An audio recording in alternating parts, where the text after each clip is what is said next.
मुंबई गोवा जवळजवळ 14 वर्ष झाली हायवेच्या दोन्ही बाजूला झाडं लावण्याचं काम कुठेही फारसं झालेलं नाही.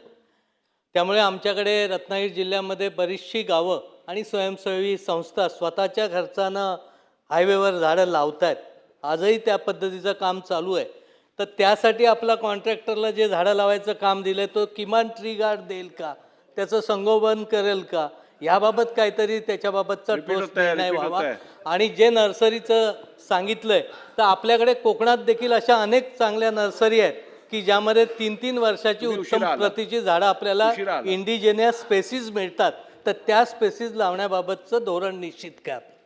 अध्यक्ष महोदय, तशा सूचना संबंधित जे मुंबई गोवाचे कॉन्ट्रॅक्टर आहेत किंवा आहेत त्यांना दिल्या जातील की ट्री गार्ड वगैरे पुरवावेत. आणि अध्यक्ष महोदय, असं काय आपण स्पेसिफिक किंवा कंपल्सरी त्या राजमुंद्रीच्या ह्याच्यातनंच आणावं असं नाही आहे. कोकणात पण आपलं कृषी विद्यापीठ आहे, नर्सरी आहे. मलकापूरला पण फार मोठी नर्सरी आहे. आपल्या इथं अशा अनेक नर्सरी आहेत. जिथनं चांगले मिळतील तिथनं आपण झाडं उपलब्ध राज्यातनं घ्या, जास्त राज्यातनं घेऊ अध्यक्ष महोदय.